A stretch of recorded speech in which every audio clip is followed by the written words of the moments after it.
I'm sharing my daily style for winter 2020. Today, I don't really have a theme. I'm sorry, my lovely neighbor's working on a project. But I don't really have a theme, but today, I call my outfit, I don't care if I live in the suburbs, I'm gonna just wear whatever the F makes me happy. Now, if I wore jeans and yoga pants, I'd blend into the background because, like, that's what a lot of people like to wear. Even myself for, like, I feel like a year straight, it feels like. But sometimes I just want to be me, and I feel like it draws too much attention, or it's not someone's cup of tea, or I might offend somebody or make somebody uncomfortable. So I put on my sweats, but you know what? I just want to be me. So, and today I'm doing something I've never done my entire life. I can't recall a single time where I showed my midriff, like your stomach area. And I just didn't want to miss the boat on that, especially since I just lost some weight. Now, I have limitations. I've had 2 babies, and each pregnancy gained about 70 pounds, 75. So, my skin is not what it used to be, but I still just wanted to have a good time. I do want like a tummy tuck, but my husband always says, Mommy, the house first. So, the house comes first. So, but I'm going to actually wear this in town, and it'll be like a nice challenge for me because I want to wear this, but I don't want to make somebody uncomfortable or draw unwelcome attention. I don't know. But I guess I just don't want to care anymore, and I just want to be me. So today, I just have like day 2 flat hair. It's kind of nice sometimes not to have the volume. Although I want a little bit more height on top because I'm like 5'2.5", 5'3.5", I'd like to think. So I just want more height. That's why I got my Doc Marten Leonas on, and I just want the height, even with a hat or something. So I've got my Panacea Panacea or whatever drop earrings. I think they're called like Marquis, and they're in blue. I got them on Lastcall Neiman Marcus, but I'm not sure if they have them anymore. I've seen them on the internet, other places.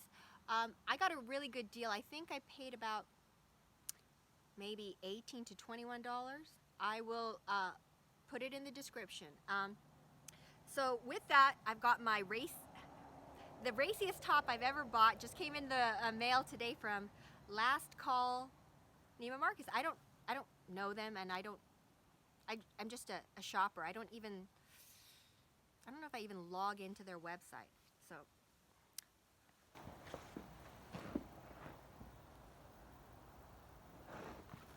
So that's the top. It's like a ribbed, stretchy, and it gives you coverage back here, but definitely not here. So look at that, my first time in 40 years.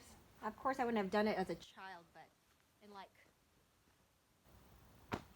the last 20 years, 30 years, never, not one time. These pants are pretty special. They look like bell bottoms, but they're called, I have it, Blue Revival high-rise palazzo pants. So I'm not a fan of a bell bottom, but these, they kind of broaden out all the way at your thigh. Blue Revival. I think I paid like a really good deal. Like I think I got it for like $35. I'm gonna back up so you could see the full effect of the pants because they are something else. I mean, the top is something else for me, but the pants, never had pants like this in my life, and I'm already like confused and excited and brainstorming of what to pair it with. So let me show you. Oh look, my husband got me a microphone, so I hope it works. I mean, I had to borrow 4 AAA batteries from my neighbor Luann. Hi Luann, thank you. So hopefully I turned it on the right way.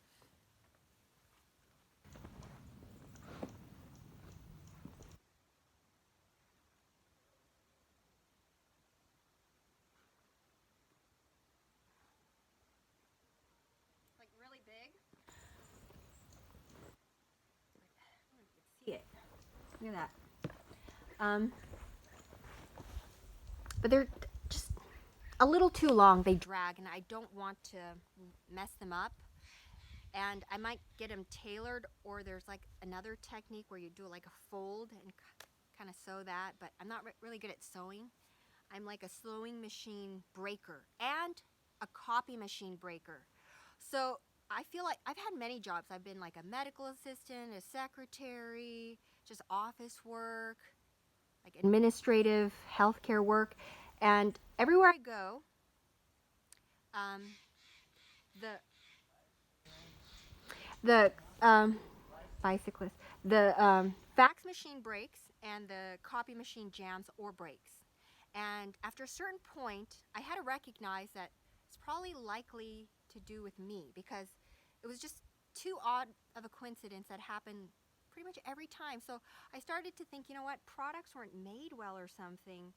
Initially, I thought, you know what, they're just made poorly, fax machines and copy machines, but most likely it's me, you know, it's me. So now I'm very open and honest, and I tell them that I'm a fax machine killer, a copy machine killer. So I'll at least I warn them.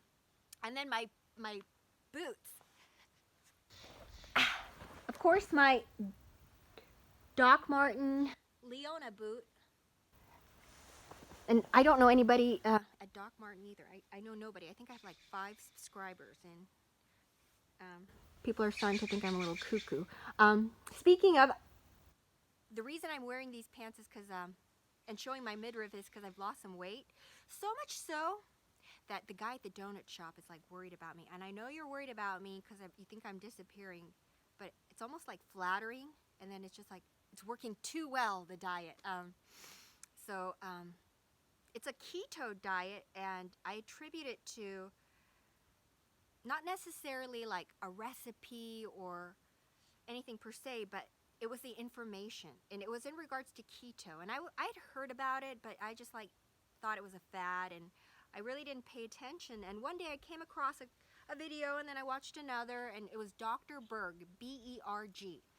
And the way he explained how the body worked, it clicked. Like, I'd taken nutrition, I had taken biology, I had taken anatomy and physiology, I had taken, you know, other chemistry, and it just didn't register the way he explained it. And once I got it, and I followed it very loosely, like I didn't write anything down, I kind of just went with the flow, and it just worked. So thank you, Dr. Berg, because nothing before that had actually stuck, and now I feel like that's not of a concern. If I ever indulge during the holidays, I know exactly how to get back on track. Like, it's like no questions, unless the biochemistry of my body changes due to an illness, or one of my organ systems is affected, related to digestion and weight loss. So I wanted to talk about something that it's really important to me. I wanted to talk about having someone who gets you. Now, that could mean a lot to a lot of birds flying. That could mean a lot to a lot of people. I didn't really understand what that meant, like someone who gets you. And I've learned that not everybody's going to get you, not necessarily because they're your husband or your wife or your children or your mother and father are supposed to just get you. I think if a person has one person who gets them, whether it's familial or a friend or a coworker or just somebody you just met by chance and they left an impression on you, you're lucky. And if you have 2, you're lucky. And if you have more than that, you're just like, I think you're one of the luckiest people in the world. Like, I never thought anyone got me. I felt really awkward. I'm sure everybody feels awkward, but I was very private in my thoughts, but I cried a lot. I was a big crybaby, and I was going through a lot. And I was doing odd things. Like, I remember being like 12, not even have taken like sex education and reading books like Lonesome Dove and reading about this guy named Gus and these other people talk about getting their carrot wet or something. And I remember just like closing the book and trying to imagine it and nothing coming to mind really. And then because I hadn't had sex ed yet, and I recall the day I had sex ed and they told me I had a part that I didn't know I had, and I went home and I checked and sure enough I did. So that's how lost I was. And I just felt strange, and I had different interests, and I just didn't think people got me. I liked history, and I felt like I came from another time, another place. I didn't feel connected. I felt like off the grid in elementary school and junior high school and high school and my young adult life. But in my young adult life, I realized there was a woman at work, this woman who used to, she was a little intimidating because in stature, and she had like an alpha woman vibe, but with like the voice of like a quiet little angel. And first she scared me, so I stayed away from her. And then she had like a pet name for me, like tree hugging lesbian, because I didn't wear a bra to work, and I had flat hair, and I had no makeup, and I just wore a worn out shirt and worn out blue jeans, and I just didn't like my job. And we started to hang out a little bit more, and one day she said to me, "Sarah, you know why you laugh?" And I didn't. She said, "It's because you're uncomfortable." And like, she knew things about me that I didn't know about myself, and the way she listened and the way she cared. Like, I don't talk to her for like a couple of years, not even text, and then like we'll text and it's like we never stop talking, and we never stop caring about each other, loving each other. And so I consider her one of the people that get me. It took me a while to realize it's okay that my mom doesn't get me. It's okay that my sister doesn't get me, like truly get me. It's okay that even my best girlfriend or something that doesn't get me. And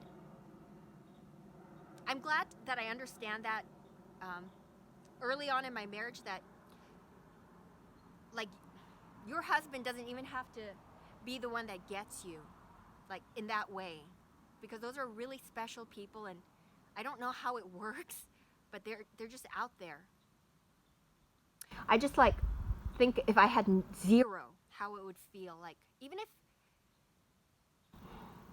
if they were gone, like I would just know in spirit that I had two people who got me, and the other person is my dad. And my dad, I lied to him all the time as a teenager to get away with things, to push the boundaries, and nobody else believed me. Like, but my father, no matter how many times I lied to his face, he had this like a deer look in his face, like a deer with so much trust and optimism, and he believed me every time, and still to this day. And first I thought, you know what, I'm either a good liar, which I'm not. I literally tell bits of the lie right after I lied, or the next day, or he's a bad judge of character or of people who lie. But what I came to realize is that he's just one of the people who got me, who just like loved me unconditionally. And it just happened to be my dad. So if you feel like you have a lot of people who get you, you're so lucky. If you have like two, I think you're still crazy lucky. And if you have one, you got the one. And if you have none, or you think you have none, look around, think about it. Or you're just like not there on your journey where you're gonna meet another one who gets you. But don't be mad if it's not your husband or your sister or somebody else that's really, or your partner, or somebody else that's just like really important to you, because they love you in other ways. Do you want to say anything else? I didn't talk about my hair because today is just like day 2 wash, and I'm just probably starting to get smelly and offensive. When I stand in line, I like kind of like move away, and it looks like I'm being distant. It's because I'm sparing people like that soupy smell of like 2-3 day old hair. Like I'll literally make a left turn in my car and I'll get it like a whiff of it, and that's when I know I gotta wash my hair. Do I have anything else? I hope the sound works. Thanks for watching, and for more hair inspiration, clothing inspiration, just nonsense talking, blah blah blah. Thanks for watching.